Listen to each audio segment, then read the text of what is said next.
नमस्कार बच्चों, मैं प्रेम सिंह श्री सिद्धि विनायक एजुकेशन ट्रस्ट द्वारा संचालित स्टडी चैनल पर आपका स्वागत करता हूं। आज हम कक्षा 12 के इतिहास विषय की जो पुस्तक है भारत का इतिहास, इसके बारे में बात करेंगे।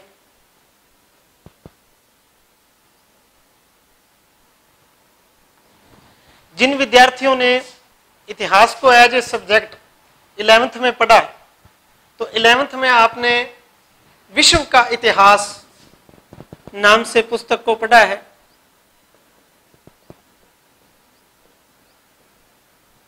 इसके अंदर हमने आधुनिक विश्व से संबंधित विभिन्न घटनाक्रमों के बारे में जानकारी प्राप्त की। इस वर्ष हम भारत का इतिहास पढ़ेंगे। अपने इस किताब के अंदर 7 चैप्टर रहेंगे। एक एक करके इनकी बात करता हूं। पहला हमारा चैप्टर है भारत का वैभवपूर्ण अतीत।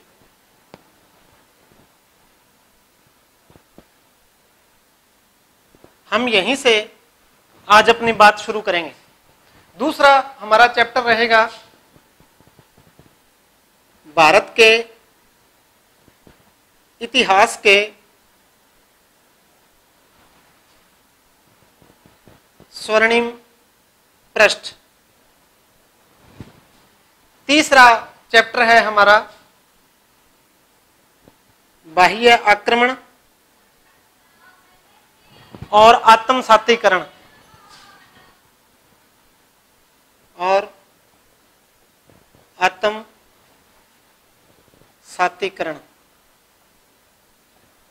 इस चैप्टर के अंदर हम जो प्राचीन भारत के अंदर बाह्य आक्रमण हुए, यूनानियों के, शकों के, कुषाणों के, उन सब के बारे में विस्तार से चर्चा करेंगे। चौथा अध्याय है हमारा मुगल आक्रमण।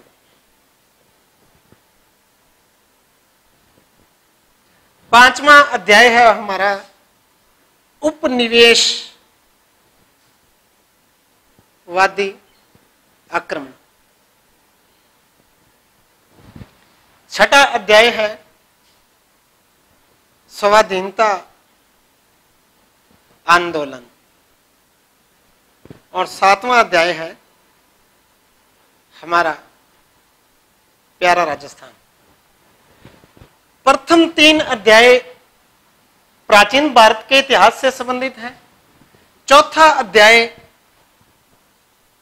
मध्यकालीन भारत के इतिहास से संबंधित है और 5वां और 6ठा अध्याय आधुनिक भारत के इतिहास से संबंधित है। जैसा कि आपको विदित है कि भारत के इतिहास को हम 3 भागों में बांटते हैं: प्राचीन भारत का इतिहास, मध्यकालीन भारत का इतिहास और आधुनिक भारत का इतिहास। तो इन तीनों खंडों के हम, प्राचीन का सिलेबस थोड़ा हमारे पास ज्यादा है, 3 चैप्टर हैं, मध्यकाल का 1 और आधुनिक के 2, और राजस्थान के इतिहास का अंतिम अध्याय, जिसके अंदर हम राजस्थान के अंदर स्वतंत्रता आंदोलन, प्रजामंडल आंदोलन और राजस्थान का एकीकरण, इन दोनों को पढ़ेंगे। आज हम प्रथम अध्याय की बात करेंगे, भारत का वैभवपूर्ण अतीत।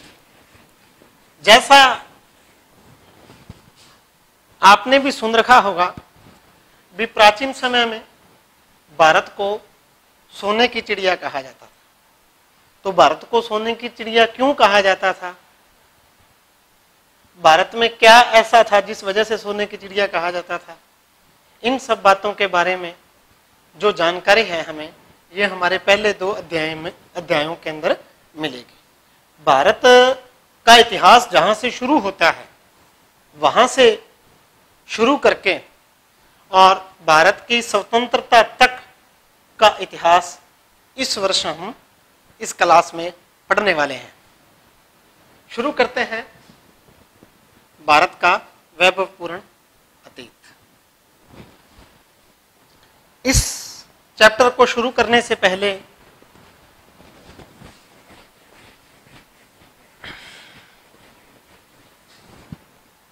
एक छोटी सी परिभाषा दोबारा से। इतिहास शाब्दिक अर्थ इति प्लस हास, दो शब्दों से मिलकर बना है। निश्चित रूप से ऐसा ही हुआ था। इति प्लस हास, शाब्दिक अर्थ रह जाता है ऐसा ही हुआ था।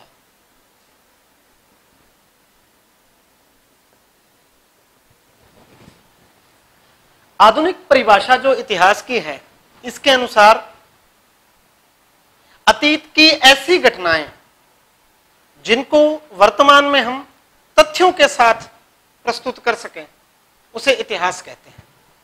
देखो, जो भी बीत चुका है वो सब इतिहास के अंतर्गत शामिल है। लेकिन यूं नहीं भी हम कुछ भी अतीत के बारे में कहते रहें वो सब इतिहास होगा। वो साहित्य हो सकता है, कहानी हो सकता है, लेकिन वो इतिहास तभी हो सकता है अगर जो बात हम अतीत के बारे में कह रहे हैं उसके बारे में हम तथ्य भी प्रस्तुत कर सकें, हम उस बात को सिद्ध कर सकें, हम उस बात को प्रूफ कर सकें, तो वो क्या है? इतिहास है। ये इतिहास की आधुनिक परिभाषा है। हम इस अध्याय में भारत के इतिहास के बारे में बात कर रहे हैं, तो एक छोटी सी चर्चा भारत के ऊपर भी करेंगे। इस देश का इतिहास शुरू करने से पहले छोटा सा भारत के नाम का इतिहास 2 मिनट के अंदर मैं आपको बताना चाहूंगा। भारत के कुछ नाम जो आपने सुने होंगे। सबसे पहला भारत, दूसरा नाम जो आपने सुन रखा है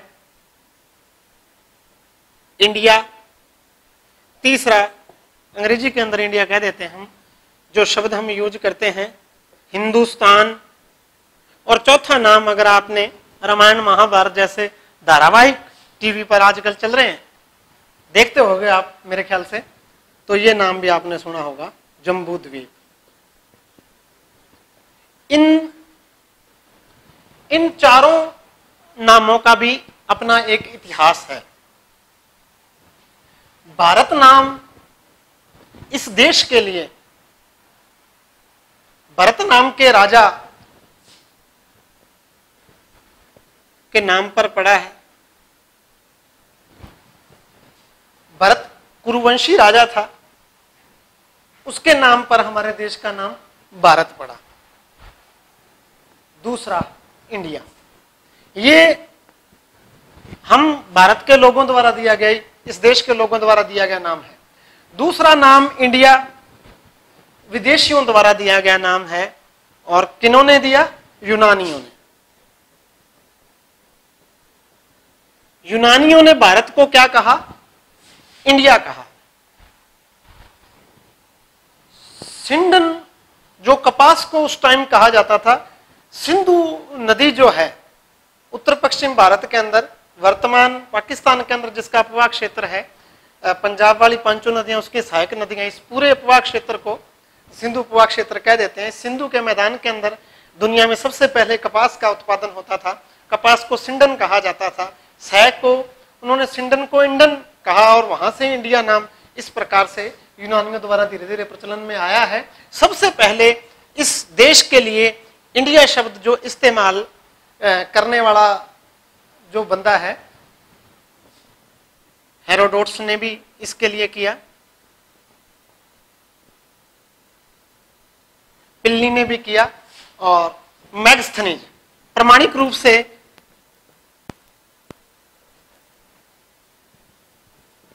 कौन है मैगस्थनीज, आगे हम इसके बारे में डिटेल से चर्चा करेंगे। आपने अशोक का नाम सुना होगा, मौर्य सम्राट अशोक। तो अशोक के जो दादाजी थे चंद्रगुप्त मौर्य, उनके दरबार में यूनानी राजदूत था मैगस्थनीज। इन्होंने एक पुस्तक लिखी थी इंडिका, जिसमें इस देश के लिए सबसे पहले इंडिया शब्द का प्रयोग लगभग 3री से 4थी शताब्दी ईसा पूर्व में किया गया। उससे पहले भी किया गया था। हिंदुस्तान शब्द का प्रयोग जो है अरबों द्वारा किया गया इस देश के लिए। सबसे पहले नस्क रुस्तम नाम का एक अभिलेख मिलता है हमें, उसके अंदर हिंदुस्तान शब्द का इस्तेमाल होता है, लेकिन ये सिंधु नदी और उसके अपवाह क्षेत्र के बारे में था। फिर आगे चल के मुस्लिम ग्रंथों के अंदर जो है 11वीं-12वीं शताब्दी के अंदर कब प्रचलन में आया है, 11वीं से 12वीं शताब्दी, बहुत मतलब मध्यकाल के अंदर ये नाम प्रचलन में आया है। और इंडिया शब्द कब प्रचलन में आया है, 3री से 4थी शताब्दी ईसा पूर्व, काफी प्राचीन है। और जम्बू द्वीप जो नाम है वो हमें पुराणों के अंदर इस देश के लिए जो नाम मिलता है जम्बू द्वीप मिलता है। थोड़ा सा भौगोलिक इतिहास अपने देश का बात करेंगे, फिर हम इस अध्याय को शुरू करेंगे।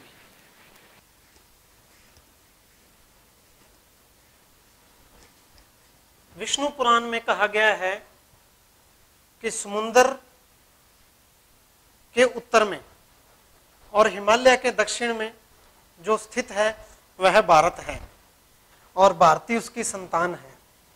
तो हम थोड़ा सा यहाँ संक्षेप में भारत के भौगोलिक परिचय की बात करेंगे।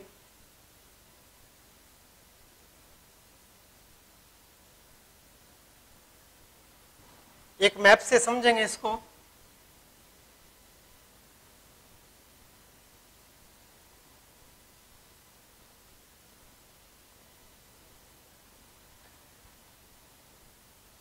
ये इधर पाकिस्तान वाला इलाका भी आ गया। ये विभाजन से पूर्व का भारत हो गया, जिसे हम कह देते हैं भारतीय उपमहाद्वीप। भारतीय उपमहाद्वीप, महाद्वीप का एक ऐसा हिस्सा जो भौगोलिक रूप से उससे बिल्कुल कटा हुआ है, अलग है, स्वतंत्र भौगोलिक इकाई है भारतीय उपमहाद्वीप। भारत को प्रकृति ने एक सुरक्षा कवच प्रदान किया। कैसा सुरक्षा कवच? उत्तर से लेके उत्तर पूर्व तक विशाल हिमालय जो है भारत की सुरक्षा करता है। ये एक प्राकृतिक दीवार है, प्राकृतिक सीमा है जो दो तरफ से भारत की रक्षा करती है। यहाँ उत्तर और यहाँ पूर्व और उत्तर पूर्व, नॉर्थ ईस्ट, इन तीनों तरफ से जो भारत की सीमा बनाने का काम करते हैं वो हिमालय। फिर इधर दक्षिण में समुद्र, दक्षिण पूर्व में समुद्र हो गया और इधर दक्षिण पश्चिम में भी समुद्र हो गया। उत्तर पश्चिम में भी इधर पामीर ग्रंथि से निकलते हैं सुलेमान, हिंदू कुश पर्वत श्रेणियां, सुलेमान और हिंदू कुश पर्वत श्रेणियां हैं। ये उत्तर पश्चिम में एक दीवार का काम करती हैं। तो इस प्रकार से हम देखें भारतीय उपमहाद्वीप को, तो उत्तर और उत्तर पूर्व में विशाल हिमालय, उत्तर पश्चिम में अनेक पर्वत श्रेणियां जिनमें सुलेमान, हिंदू कुश वगैरह, कृथर वगैरह प्रमुख हैं, और दक्षिण पश्चिम और पूर्व दक्षिण पूर्व में तीन तरफ से समुद्र से घिरा हुआ है भारत। इधर रह जाती है बंगाल की खाड़ी,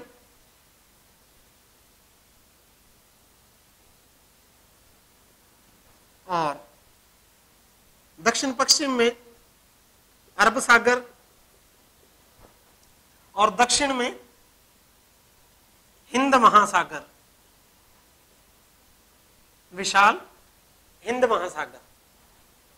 केवल हिंद महासागर ही एक ऐसा महासागर है, जितने दुनिया में महासागर है उनमें से, जिसका नाम भारत के नाम पर हिंद महासागर पड़ा है।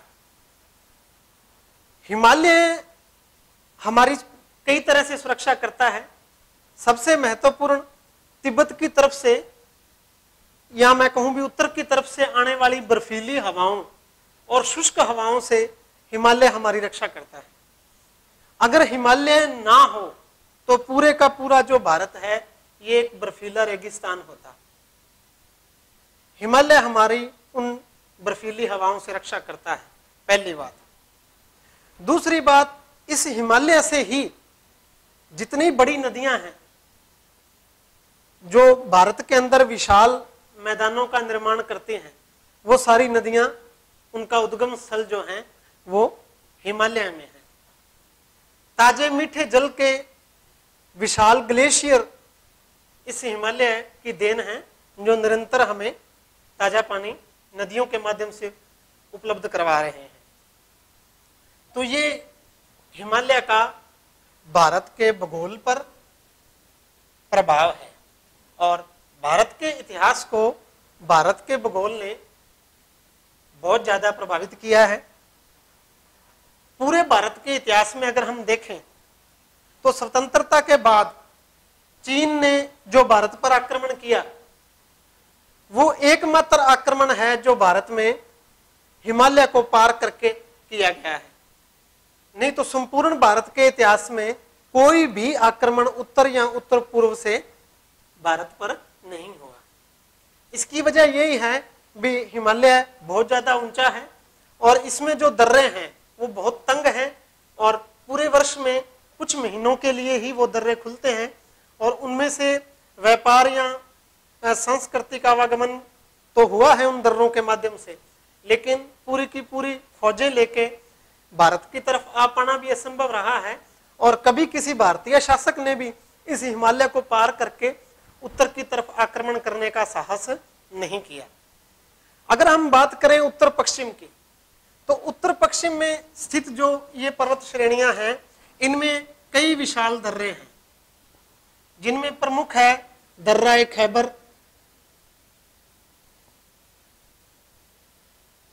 दर्रा खैबर जो है ये पेशावर को काबुल से जोड़ता है। इसी प्रकार गोमल दर्रा जो है ये कंधार को जोड़ता है। तो ये दर्रे जो हैं अफगानिस्तान को भारतीय उपमहाद्वीप से जोड़ते हैं। इन्हीं दर्रों से जो है भारत के ऊपर जितने भी आक्रमण हुए, पहला आक्रमण जो एक सिद्धांत ये मानता है भी आर्यों को विदेशी मानता है, भारत में नहीं मानता, तो उनका मानना है भी भारत पर पहला जो आक्रमण है आर्यों का वो इन्हीं दर्रों के माध्यम से हुआ, या यूं कहें भी भारत पर प्रथम विदेशी आक्रमण जो है वो आर्यों का हुआ। आने वाले टाइम में यूनानी, शक, कुषाण और उसके बाद तुर्क, ये सारे आक्रमण जितने भी हुए वो सब आक्रमण इन दर्रों के माध्यम से हुए, क्योंकि ये जो दर्रे हैं ये आवागमन के लिए सुलभ हैं और काफी चौड़े हैं, और बड़ी फौजें लेकर भी इन दर्रों के माध्यम से जो है भारत में प्रवेश किया जा सकता है। तो इन दर्रों ने, दर्रा खैबर है, गोमल दर्रा है, इन दर्रों ने भारत के इतिहास को बहुत ज्यादा प्रभावित किया है। भारत के इतिहास को एकदम से इन्होंने पलटा है, क्योंकि जो आक्रमणकारी कालांतर में भारत में आए वो इन्हीं दर्रों से होकर आए। भारत के भूगोल का एक सामान्य परिचय की बात करें तो 5 भागों में हम इसके भौगोलिक स्वरूप को समझ सकते हैं। 5 भाग कौन कौन से हैं? सबसे पहला तो पर्वत या हिमालय, पहला जो भाग है वो उसके अंदर हम हिमालय की बात करेंगे, पर्वतीय भूभाग जो है। दूसरे में मैदान, 2 मैदान हैं भारतीय उपमहाद्वीप में, एक तो सिंधु और उसकी सहायक नदियों का मैदान, या पंजाब का मैदान जिसको हम कह सकते हैं, जिसमें सिंधु नदी यूं इधर तिब्बत से निकल के और पाकिस्तान से होते हुए यूं अरब सागर में गिरती है। तो सिंधु नदी और जो रावी, झेलम, सतलुज, व्यास वगैरह जो पंजाब की 5 नदियां हैं सिंधु की सहायक हैं, तो ये सिंधु का विशाल मैदान। और फिर इधर गंगा और यमुना का जो विशाल मैदान है, गंगा नदी बंगाल की खाड़ी में। यूं इधर ब्रह्मपुत्र जो घूम के, ये भी गंगा और ब्रह्मपुत्र का दुनिया का सबसे विशाल डेल्टा, सुंदरवन डेल्टा जिसको हम कहते हैं, जो आधा भारत में और आधा वर्तमान बांग्लादेश में स्थित है, ये गंगा और ब्रह्मपुत्र नदियों का विशाल डेल्टा है। तो 2 मैदान है, एक तो सिंधु का मैदान और दूसरा गंगा यमुना का विशाल मैदान। तीसरे नंबर पे हम कह सकते हैं मरुस्थल। भारत के पश्चिम में राजस्थान के अंदर जो है विशाल रेगिस्तान, विशाल मरुस्थल स्थित है। चौथे नंबर पे हम बात करें तो पठार। पठारी भूमि जो है वो दक्षिण भारत के अंदर दक्कन का पठार, जिसको हम कह देते हैं, क्या कह देते हैं, दक्कन का पठार, दक्कन का पठार। और पांचवें नंबर पे समुद्र तटीय मैदान।